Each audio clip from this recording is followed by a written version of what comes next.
but we're going to switch back to this side of the world, to the United States here, Western Hemisphere, and we want to talk a little bit about the midterm elections, midterm madness, if you will, coming up in a couple weeks here in the U.S., and we are honored, quite frankly, to be joined here by David Sirota, who's the founder and editor of The Lever, and also the co-author of the Oscar-nominated film Don't Look Up, also a former speechwriter for Bernie Sanders.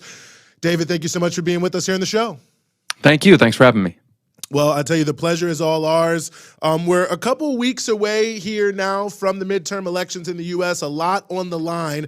The elections are seemingly very tight in the House and the Senate. I think, let me just not editorialize too much. I mean, I'm curious what you think about why these elections are so close. I mean, obviously, usually the president's party loses in the midterms and this, that, and the third. But what do you think is behind the sort of neck and neck race for where we are right now? Well, I think you're right to point out that midterms in a president's term, when a party controls Congress and the White House, usually has been tough for the party in control. So in one way, it's kind of amazing that at least the polls suggest that it's a very close election. So that's kind of an amazing thing.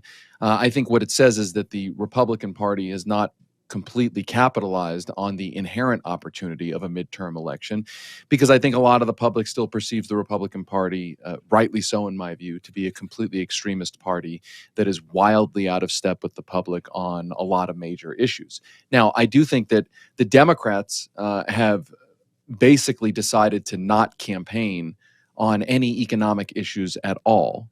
We at The Lever did a report looking at the aggregate ad spending, and the party has allowed itself to get outspent dramatically on economic issues in an election where the public is saying, according to many, many polls, that inflation and the economy are the number one issue, far and away more important in voters' mind than issues like voting rights, than issues like democracy, issues like abortion rights. And to be clear, I'm not making a value judgment on that. I'm telling you what the polls say voters say is important here. So the Democrats have a substantial gap in these polls on economic issues because they've just not been campaigning on them at all. They've not even been trying to offer up a message.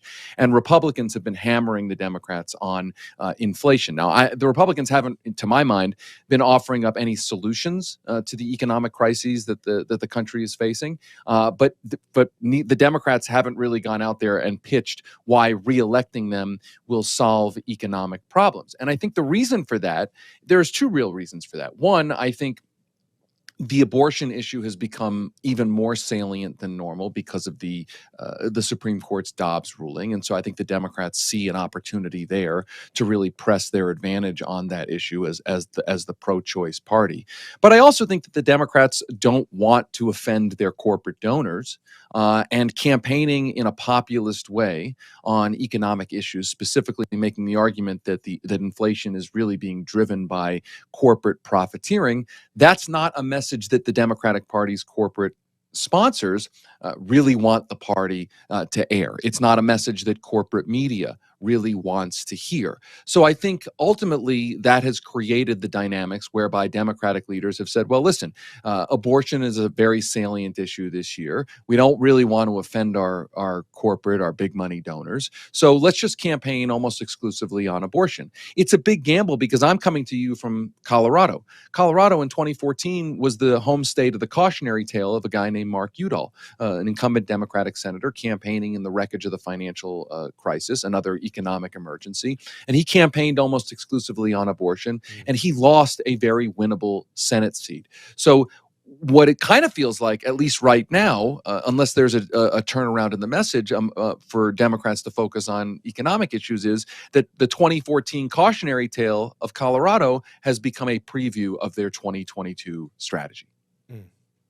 It's just so crazy. They're like, it's just Democrats completely blowing it when they actually have arguments on their side. And who was it? Was it Steve Bannon who recently said that, please, I hope the Democrats keep talking culture war issues. It's great for us. They don't touch the economy. But in that sense, I mean, you start to wonder, do Democrats like to lose? Because it's like you even have Joe Biden coming out, the White House came out and finally actually they finally rolled out their application process for people to be able to apply to get student debt relief. And there's a lot of issues with the student debt relief program. Like, I still have student debt and I'm so confused about certain aspects of it. I'm not sure which ones qualify and don't. But that said, I don't even see them bragging about that. Like, that's something that they could actually brag that they did, and they're not even touching it or saying it. So it makes you wonder, does this party like to lose because that's how they raise money? Like, is it really just that they don't want to upset their corporate donors? Because, Republicans have corporate donors, even more corporate donors probably than Democrats have. And they're happy to run around talking about the elites are after us. The elites are after us. So, like, what's the deal with Democrats? They can't even brag about the few things they do that are actually helpful. It's a great question. I mean, there are things that Democrats could be talking about that they have done or are put in place that will be happening. For instance, there was a bill. It was substantially watered down, of course, but the bill to allow some limited Medicare negotiation on prescription drugs to start reducing the price of some medications. They could be out bragging about that in a much more vociferous way. Polls show that the public barely knows that that happened. The Democrats, to my mind, the one that's mind-boggling is the Democrats really don't get a lot of money from the fossil fuel industry anymore. And the Republican Party gets a ton of fossil fuel money. I mean, just a huge amount. I mean, it's been an incredible shift. The oil and gas industry has just gone full in on the Republican Party. And the Democrats' most straightforward argument could be there was a vote in the House on anti-price gouging legislation. The Democrats could be going to the public saying, listen, we've been trying to take on the oil companies who are fueling the inflation crisis by jacking up energy prices and reaping record profits. We've been trying to solve that problem, but the Republican Party has been defending its donors. Elect more of us, and we will challenge and take on and defeat the oil companies that are literally fueling the inflation crisis. They have not made that argument at all. The question of why they haven't made that argument, I mean, that is the big question. Is it stupidity? Is it they're out of touch?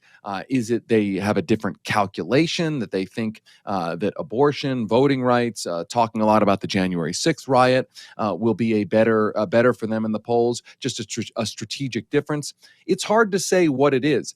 But I go back to the shocking thing. This is the party that the mantra of "it's the economy, stupid" was the Clinton campaign's Democratic mantra. Like, that came from the Democratic Party. It is a rule of thumb, really a kind of an axiom of political campaigning. And somehow they are heading into an election where voters are saying overwhelmingly that inflation and the economy are the top issues, and the party does not have a message. And ultimately, the problem with that is that even if the Republicans are not putting forward a coherent economic program, that if one party is at least speaking to the public on economic issues, positioning itself, portraying itself as caring about those issues, and the other party that happens to be in power looks like it doesn't even care about the economy, history suggests that the party that's at least talking about it will win power.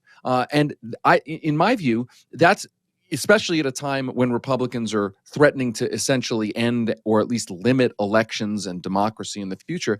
That would be a huge disaster, not just for the current election cycle, but potentially structurally for whatever is left in America of democracy. Mm.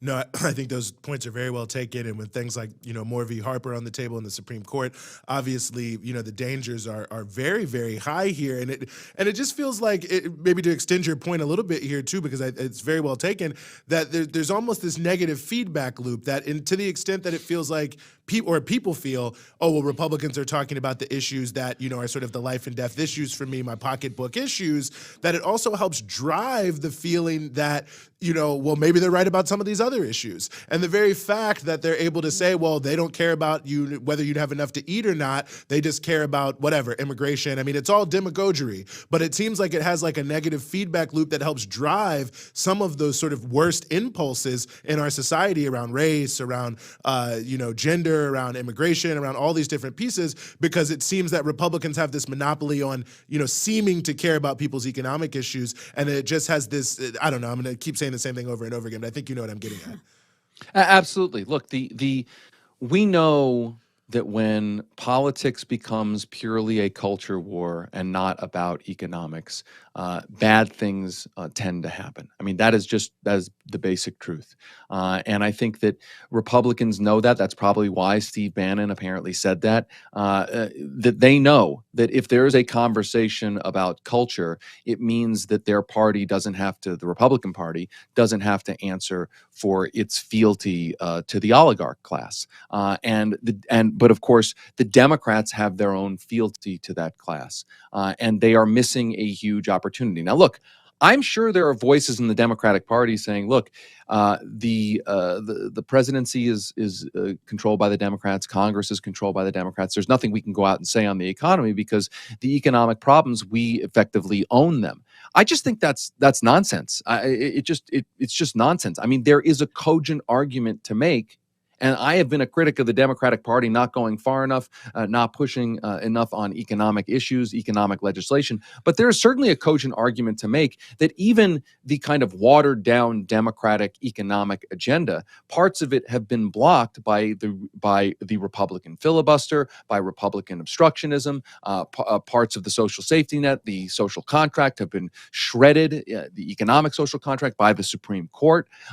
The Democrats could be going out and making that argument, even though they are in power. My guess is that they're a little bit afraid to try to make that argument because they're afraid that the public, to make the election about the economy would be to become a referendum on the Democrats in power. But here's the fact. The fact is, whether they want to make the election about the economy or not, the election is largely about the economy and specifically about the inflation crisis. Running away from it, not having anything to say about it, is just an enormously huge and unnecessarily risky gamble. Do you think part of this is also the consequence of the corporate wing of the Democratic Party consolidating its control over the party after 2020? I mean, after Bernie Sanders lost the primary, you really don't see the media paying attention to anything someone like Bernie Sanders or the so-called squad are saying. Actually, I'm not sure what anyone in the squad is saying about inflation, but I know Bernie Sanders has said things about it, but he's just not given the same platforms. After Joe Biden won, it was kind of like, okay, this is twice now. We're like the consultants who lost in 2016 felt vindicated in 2020. They're all back in charge and their ideas suck. And, is that part of it here? The fact that like the progressive, segment of the Democratic Party has just been like suffocated almost like into silence? Well, I think that's part of it. And I also think that when you have a party that's led by a relatively weak president who does not really effectively use the bully pulpit, it's hard to know where Joe Biden really is on economic issues. There's sort of a vacuum.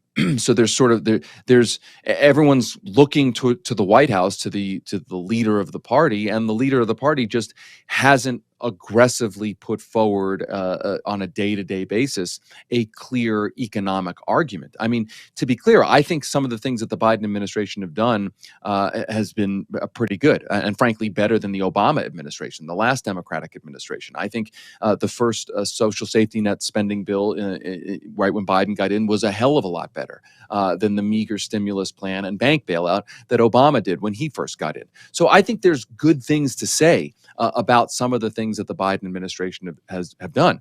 But I think that the presidency has not, the bully pulpit of it has not been used effectively on economic issues. So there's kind of a vacuum. Nobody knows where to look for who the actual voice, the economic voice of the Democratic Party really is, especially, by the way, after that long drawn out process over the so-called Build Back Better bill, which was then whittled down into the Inflation Reduction Act. So I think that there's no one speaking. The party is not speaking in a unified, clear fashion on what it would even do on the economy. And I go back to, again, the missed opportunity here of there is a very powerful argument to make about corporate profiteering. that I think the public is inclined to believe. You have record inflation, but also record corporate profits. You've got plenty of stats out there showing us, telling us, making the argument that inflation is being driven not by some extra spending. 2 years ago, people got a one-time $1,400 survival check. There's plenty of data to show us that what's really driving this are just corporations have become oligopolistic, large with huge market power, and they can just use inflation or the excuse of inflation to jack up prices. I mean, I go back to a story that we reported at The Lever recently. Health insurance. Health insurance is a business that does not rely on supply chains. It is a business of paperwork. Mhm. Health insurance in this country, the prices went up 24% in 1 year. And health insurance is a highly consolidated industry. Most people, in my view, will believe an argument that part of what's driving inflation in their day-to-day lives, higher healthcare bills, higher healthcare premiums, as an overall part of inflation, cost of living crisis that they're facing, that is simply a bunch of 6 or 7 healthcare companies got together and decided, hey, we're just going to jack up prices. The Democrats could be making an argument about that. They're not making an argument. And is it a coincidence that the party gets a lot of money from the health insurance companies? Or is that actually salient? Is that actually driving their strategic decisions not to really talk about this? I think it's a little bit of both. I'm really glad you brought up your recent report from The Lever, because it does remind me of another element of this too, which is the role of the media and how they sort of set the stage on these. I mean, one of the more interesting things I remember I heard, I think it was from Faiz Shaker after the 2020 Bernie campaign, was that one of the challenges is that the media never really tells working class stories. And that, all you hear is sort of, all the things that we hear in the mainstream media. But that really, it's difficult for people to even parse a lot of the issues that are in front of them because they're not given the correct information. And I was wondering your thoughts just about the role of the corporate media and kind of putting its thumb on the scale in a lot of these debates. Oh, absolutely. Look, I mean, look at the discussion about inflation. The discussion about inflation, you hear a lot about quote unquote wage inflation. I mean, you hear that. I mean, it's ridiculous, right? I mean, you've got a Fed chairman who literally said that his goal is to quote get wages down. The kind of corporate elite media discussion about inflation is almost exclusively the diagnosis is the government spent too much money momentarily helping people, and prices are crushing people. That's the centerpiece of the discourse, the corporate media discourse about inflation. What's not mentioned very much is companies are making record profits. Companies that have market power, aka they can raise prices without fear of competition. That is not part of the discourse. It's just barely part of the conversation. And I don't think that's a coincidence. Corporate media outlets are corporate. They don't want to ask difficult questions about the corporate sponsors that are driving the problem. Now, we at The Lever, we report on this every single day. We are a follow the money investigative journalism outlet that covers the money, covers what's really going on. And we're only able to do it because we're reader supported. But here's the problem. The problem is that independent media, it is growing, but corporate media is still the dominant force in the discourse. So you've got a situation where the Democrats as a party are not making an argument about corporate tiering in an election that's going to be predicated where voters are saying inflation is the biggest issue.